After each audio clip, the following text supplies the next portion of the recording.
이미 그 제목을 보고 파악을 하셨을 거예요. 오늘의 주제는 늦게 시작해도 성공하는 영어 공부법입니다. 이게 나이를 염두에 두고 지은 제목은 아니에요. 성인분들에게 해당하는 거일 수도 있고 어린 아이들인데 초등학생인데 다른 애들은 뭐 6살 때 7살 때부터 뭐 영어 유치원 다니고 일찍 시작하는데 우리 아이는 약간 타이밍 놓쳐서 초등학교 4학년인데 아직 기본기가 좀 부족한 것 같이 느껴지시는 그런 경우에도 활용할 수 있는 어떤 그런 내용들로 준비를 해봤어요. 보통 영어 공부를 한다 그러면 이게 맞겠지라고 생각하는 그런 고정관념 같은 거를 제가 5개를 준비해 왔는데 과연 그게 맞을지 아니면 틀릴지 서로 의견 주고 나눠 받아보면서 제 의견 또 여러분들에게 전달해 보도록 하겠습니다. 해서 잘못된 어떤 그런 영어 공부에 관련된 고정관념이 있으시다면 그거 깨버리자 라는 게 오늘 영상의 목표가 되겠고 제대로 된 고정관념을 갖고 계신다면 그걸 더 어떻게 우리가 증폭시켜서 시너지 또 낼 수 있을까에 대한 이야기 해보도록 할게요. 첫 번째 고정관념부터 우리 이야기 나눠보도록 할게요. 우리가 영어 공부를 한다 그러면 이런 생각 보통 한단 말이에요. 자, 오케이.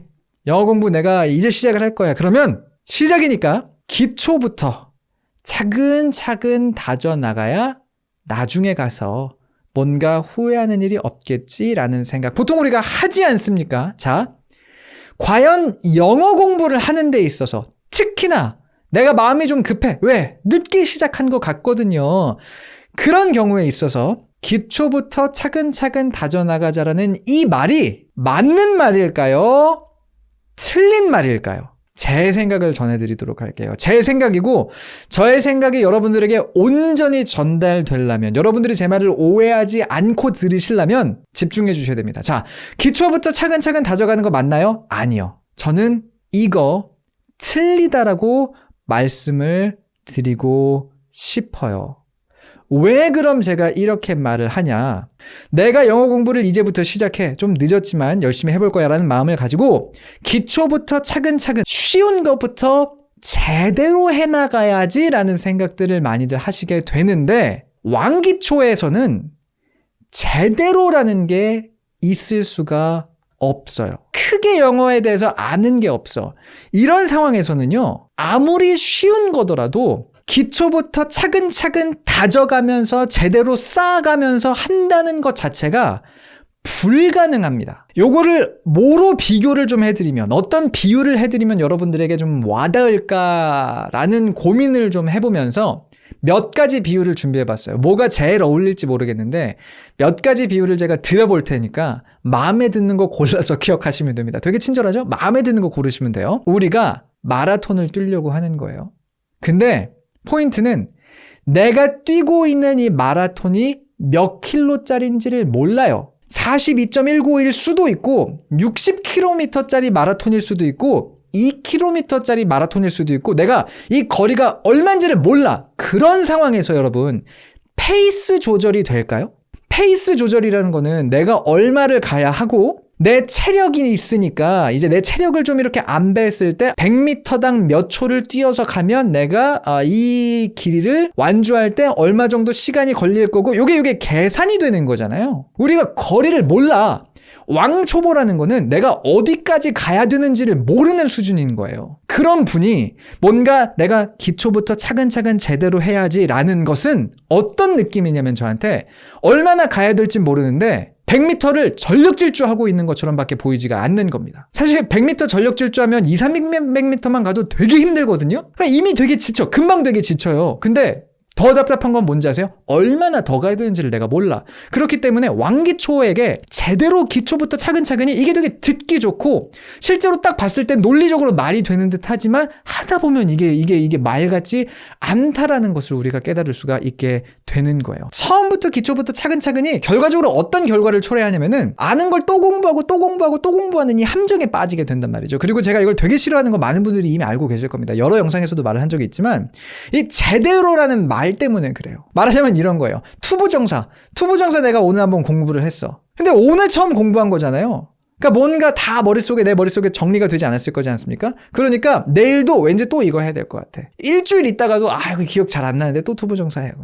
한 달 있다가도 또 기억이 또 계속해. 그럼 뭐 투부정사 언제 벗어나려고. 그러니까 이런 아는 거를 계속 공부하는 함정에 빠져버려요. 왜? 어떤 핑계로? 제대로 모르겠다라는 핑계로. 그래서 기초부터 차근차근이라는 고정관념을 그냥 던져버리시고 조금 더 마음 편하게 갔으면 하는 바람이 있어요. 그래서 꼼꼼하게 보는 것보다는 그냥 뭔가 약간 대충이더라도 새로운 것을 배우는데 오히려 초점 맞춰서 공부하실 때 그때 왕기초에서는 특히나 왕기초에서는 훨씬 더 재밌고 훨씬 더 실력이 빨리 느는 걸 보실 수가 있어요. 그러니까 투부정사 오늘 배웠어. 어느 정도가 이해가 됐으면 빨리 다른 걸로 넘어가 주는 게 훨씬 더 낫다라는 거예요. 그런 맥락에서 비유를 제가 몇 가지만 더 들어보도록 할게요. 아까 마라톤 얘기를 좀 들었는데 두 번째는 이겁니다. 여러분들이 10m짜리 벽화를 그린다고 생각을 해보세요. 이 왕기초분들이 기초부터 차근차근 내가 알고 있는 거 이거부터 제대로 하고 가야지는 여기 내 주먹만한 사이즈에 요거 그린 다음에 아닌 것 같아. 지워. 그리고 또 여기다가 뭘 그려.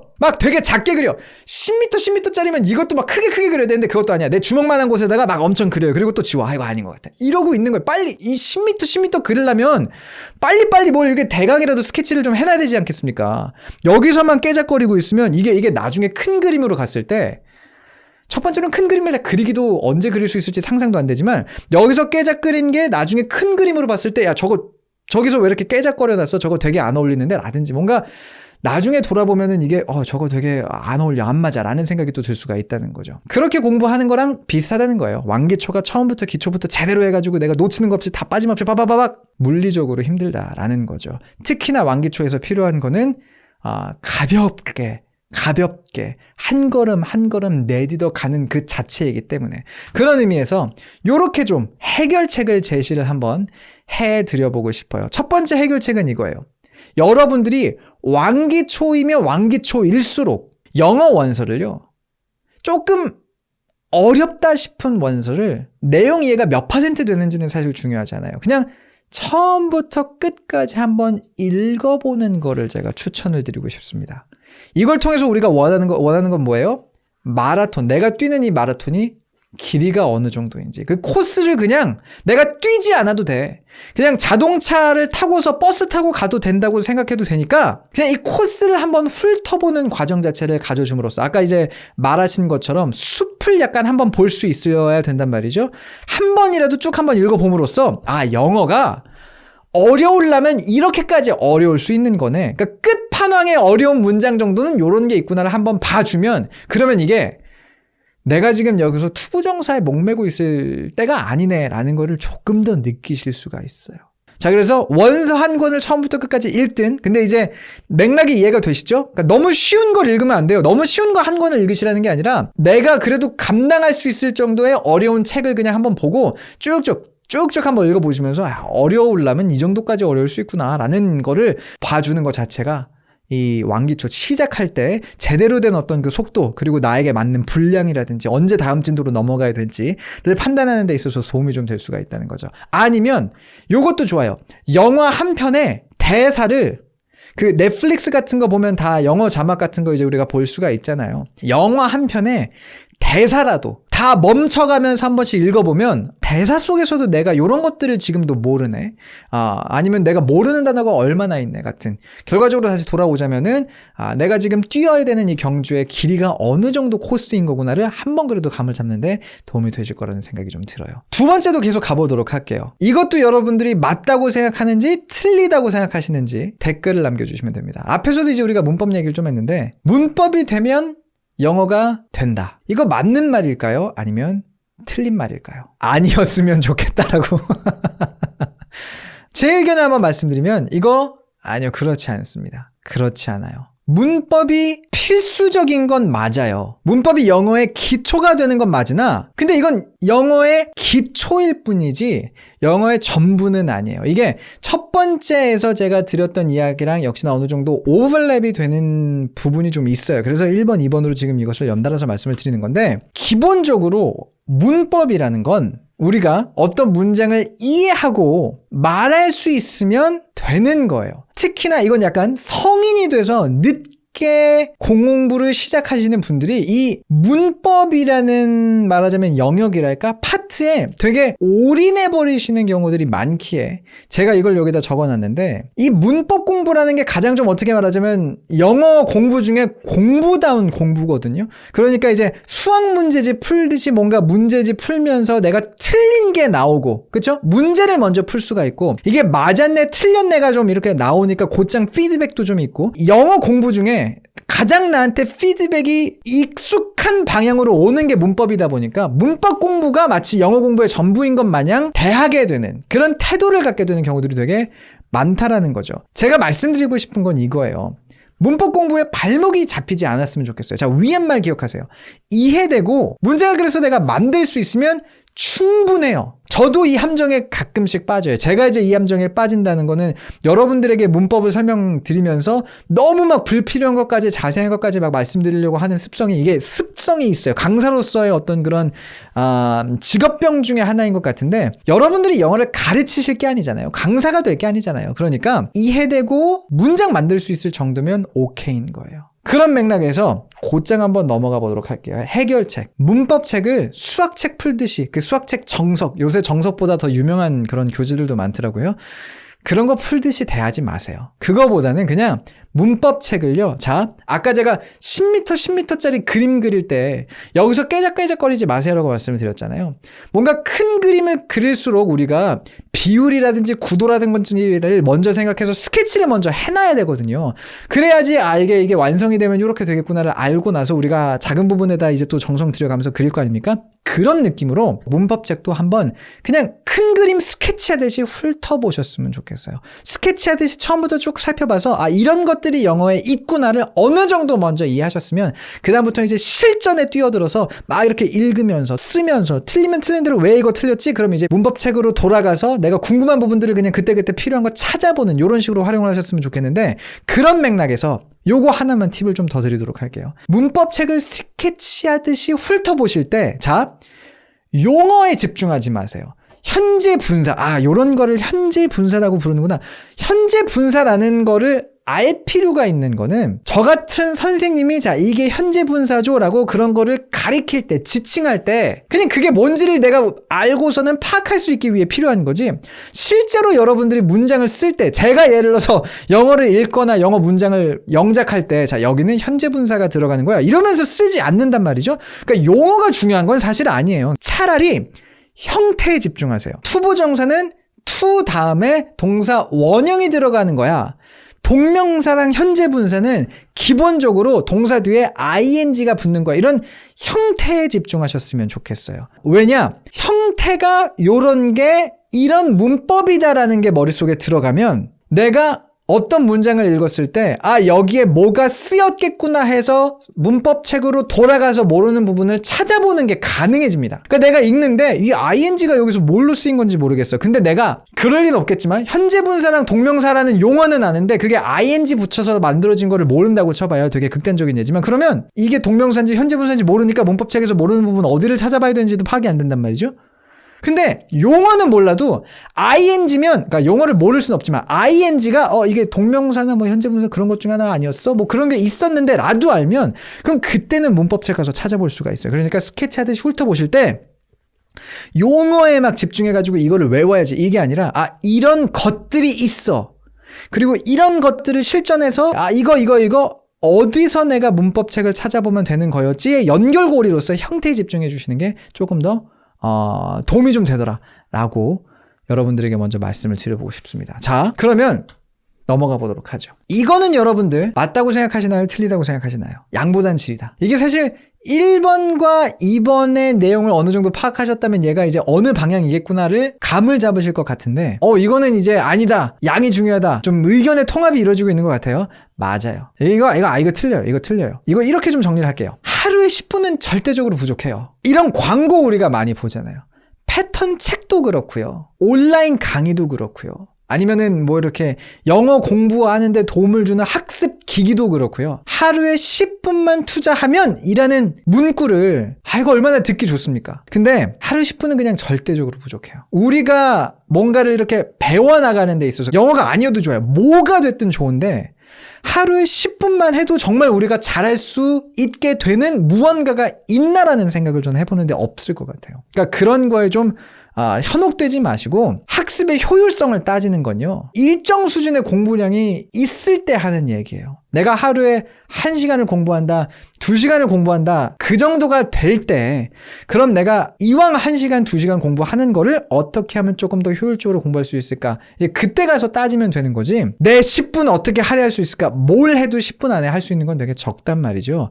요거를 여러분들이 정말 잊지 않으셨으면 좋겠어요. 요거는 굳이 뭐 늦게 시작하시는, 공부를 시작하시는 분들뿐만이 아니라 전반적으로 그냥 영어 또는 뭐가 됐든 무언가를 잘하기 위해서는 여러분들이 꼭 기억을 하셔야 되는, 그리고 사실 여러분들이 아니라 저 스스로도 기억을 해야 되는 그런 거라고 생각을 하는데, 어느 정도 내가 수준에 오르면 그러면은 무조건 또 양으로 밀어붙이는 게 또 효과가 떨어질 때가 와요. 그럼 그때는 정말 30분만 하더라도 정말 나에게 필요한 게 무엇인가를 딱 집중해서 30분 하는 게 오히려 좋다라는 거죠. 이거 여러분들이 잊지 마시면서, 선생님 그러면은 하루에 10분 갖다 부족하다 그러면 하루에 30분씩 1시간씩 하라고 말씀하시는 것 같은데, 하루에 1시간은 진짜 죽어도 안 나거든요. 어떻게 해야 될까요? 자, 그거 저도 너무 잘 알아요. 하루에 10분도 영어 공부하는데 시간 빼는 게 어려운데 하루에 30분 쓰는 것도 어렵잖아요. 그러니까 차라리 하루에 10분을 7일 쓰면 70분이죠. 그 70분을 저는 몰아서 쓰라고 차라리 말씀을 드리고 싶어요. 일주일에 한 번이라도 좋으니까 몰입해서 필요한 정보를 쭉 한번 빨아들이는, 진짜 내가 학습을 하는 시간을 한번 가지시고, 그 다음에는요, 그렇다고 나머지 6일 동안 놀면 또 이게 아깝잖아요. 나머지는 가볍게 꾸준히 영어를 소비한다는 느낌으로써 영어 학습의 패턴을 좀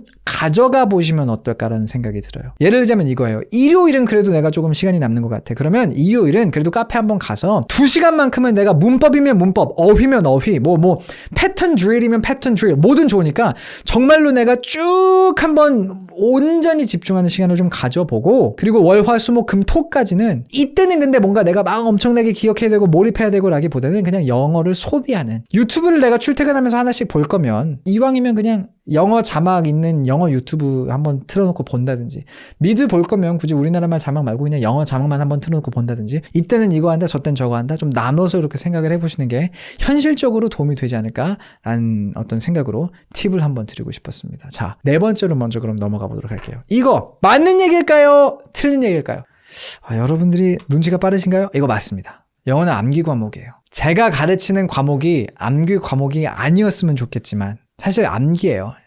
영어 공부는 몸으로 하는 거예요. 머리로 하는 게 아니라 몸으로 하는 거란 말이죠. 더하기, 곱하기, 빼기, 나누기 이런 건 이제 이해란 말이에요. 그건 암기가 아니잖아요. 더하기라는 개념이 이해가 되면, 그래서 2 더하기 2가 이해가 되면 6 더하기 6도 할 수 있는 거거든요. 그걸 이제 뭔가 이해를 하고 적용시키는 거다라고 봤을 때, 물론 이해를 하고 적용시켜야 되는 부분도 영어에 있지만 그 퍼센티지보다는 먼저는 그냥 우리가 받아들이고 이건 이런 거구나, 몸으로 기억해서 그냥 가져다 쓰는 그런 퍼센티지가 되게 많구나라는 걸 제가 보면 볼수록 많이 느끼게 되는 것 같아요. 특히나 왜 그러냐면, 앞에서도 제가 설명드렸지만 요즘 제가 이렇게 문법책을 집필하고 있다 보니까 문법 설명을 어떻게 더 쉽게 할 수 있을까 막 이런 거 저런 거 따져본단 말이에요. 근데 이게 웃긴 얘기죠. 문법책을 쓰다 보면 쓰다 볼수록 뭐야, 다 예외야. 이건 이러니까 저건 저렇고 저건 이러니까 저건 저래. 그러니까 뭔가 빡빡빡빡빡빡 논리로 이어졌으면 좋겠는데 느낌이에요. 이건 그냥 여러분들에게 제 의도를 전달해드리기 위해서 좀 과격하게 적은 거지만 영어 문법의 반은 예외예요. 예를 들자면 이거예요. 왜 I 다음에는 M이고 U 다음에 R인지를 논리적으로 설명할 수가 없어요. 설명을 할 수는 있겠죠. 근데 굳이 꼭 그래야 돼? 예를 들어서 U도 R이고 We도 R이잖아.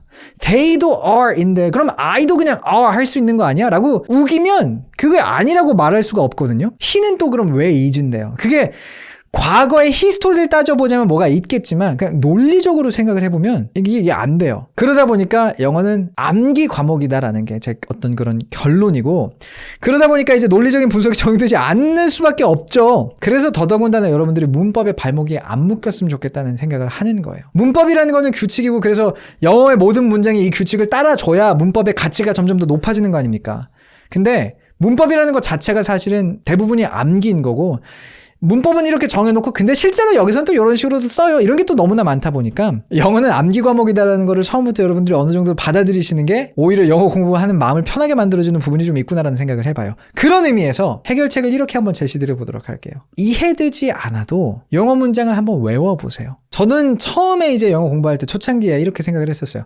그래도 뭐가 좀 이해가 돼야지 이거를 외우는 게 의미가 있지 않나. 그리고 그것도 맞아요. 너무 아무것도 모른 채로 그냥 달달달달 외우는 거는 효과가 떨어져요. 이해가 0이다 하면은 활용할 가능성도 동시에 0이 돼버리기 때문에 왜 외워야 되는 건데? 라는 질문이 생길 수밖에 없어요. 근데 예를 들어서 이런 거 있거든요. 대충 무슨 뜻인지 알겠고 60, 70%는 이해가 돼요. 근데 누군가 나한테 와서 왜 이게 이런 뜻으로 정확하게 해석이 되는지를 물었을 때 그것까지는 내가 설명을 못하겠어. 그럴 때 그냥 그걸 외워버리잖아요. 그럼 나중에 비슷한 것도 어디서 보다 보면 나중에 가서 무릎 탁 치면서 그런 순간을 되게 좋아하거든요.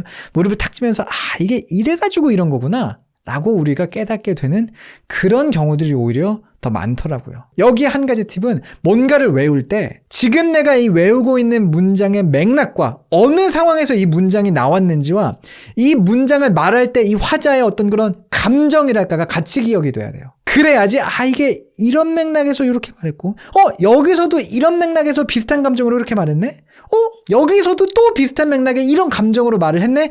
이런 추가 정보들이 같이 쌓여줘야 첫 번째로는 외우기 쉬운 것도 있지만 두 번째 나중에 가서 이게 이런 뜻이구나를 깨닫는데 훨씬 더 도움이 됩니다. 드라이하게 그냥 단어 뜻 요것만 기억해 놓으면 약간 로봇처럼 문장을 기억해 놓으면 나중에 무릎을 탁 치는 일이 벌어지지가 않아요. 왜? 감정이 안 실려 있으니까 비슷한 문장 구조는 보지만 추가되는 정보가 없어서 약간 퍼즐을 끼워 맞추기가 어려워지거든요. 그런 의미에서 이왕 외울 거면은 맥락도 감정도 같이 기억을 해보시면 좋겠다 라는 이야기를 좀 드리고 싶고, 이건 어떻게 생각하세요? 영어 공부 이왕 할 거면 모든 영역 골고루 해야 된다. 여기서 말하는 모든 영역이라는 거는 문법, 그리고 이제 읽기, 듣기, 쓰기, 말하기 이런 거죠. 여기선 예스가 좀 많나요? 노가 또 많아요? 제가 말하는 게 정답은 아니겠죠. 하지만 제 의견은 그래요. 아니에요. 모든 영역을 골고루 해야 한다라는 생각에 피해를 보시는 분들이 많은 것 같아요. 왜 그런 거냐? 자, 이렇게 한번 해볼게요. 하나를 잘하면요, 나머지가 따라오게 돼 있어요. 극단적인 예를 들어보도록 할게요. 어떤 친구가 있는데 독해를 진짜 잘해요. 못 읽는 거 없어. 그냥 다 읽어요. 원어민 수준이에요.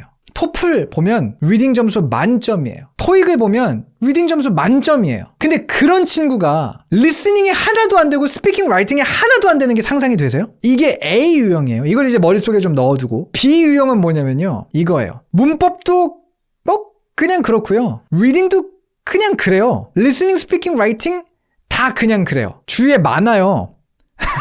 너무 팩트폭행이에요.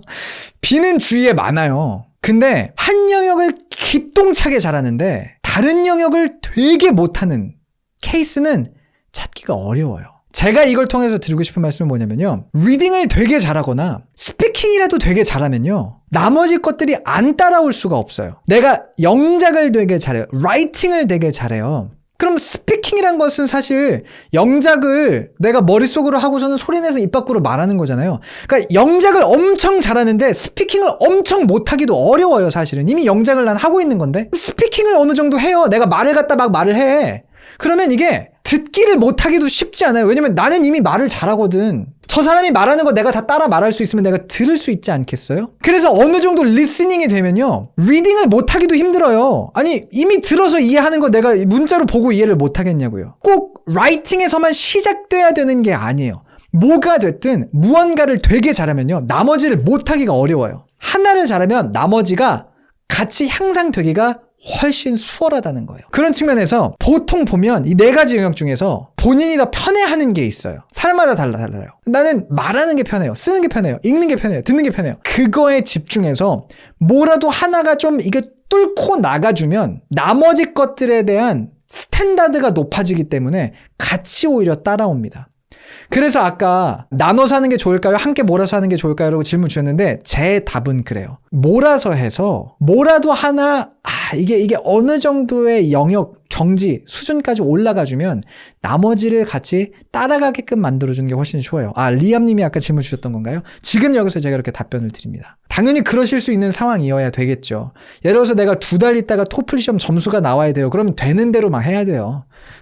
2달 안에 막 이것도 올리고 저것도, 이게 안 되기 때문에. 근데 장기적으로 먼 관점을 가지고 이야기를 하자면 골고루 한다는 것보단 하나라도 좀 어느 정도 경지에 올려놓자가 차라리 좋습니다. 그런 의미에서 역시나 오해 여러분들이 하지 않으시게끔 제가 여기까지 말을 할게요. 하나 영역을 진짜 잘한다고 해서 나머지가 자동으로 따라오는 건 아니에요. 어느 정도는 자동으로 따라오겠지만 두 번째 영역도 어느 일정 수준 이상을 올리기 위해서는 개별적인 노력이 필요하기는 해요. 근데 이게 이제 점점 더 수월해지겠죠. 왜냐면 이미 리딩이 저 수준까지 올라가 있기 때문에 약간 이제 리스닝에 대한 적응이랄까? 이런 것들만 이렇게 좀 잘 받쳐주고 이렇게 되면 그럼 리스닝 금방 따라와요. 그럼 세 번째, 그게 스피킹이 됐든 라이팅이 됐든 그리고 언제나 이 순서대로 돼야 되는 것도 아니지만 세 번째를 또 어느 정도 영역까지 끌어올리려면 그거는 더 쉬워요. 하나를 배우면 그 다음 게 더 쉬워지고 그 다음 게 더 쉬워지고 그 다음 게 더 쉬워지는 느낌이기 때문에 하나를 이제 하면 제가 아까 적어놨던 것처럼 다른 게 따라온다. 그렇다고 이제 아무것도 안 해도 되는 건 아니다.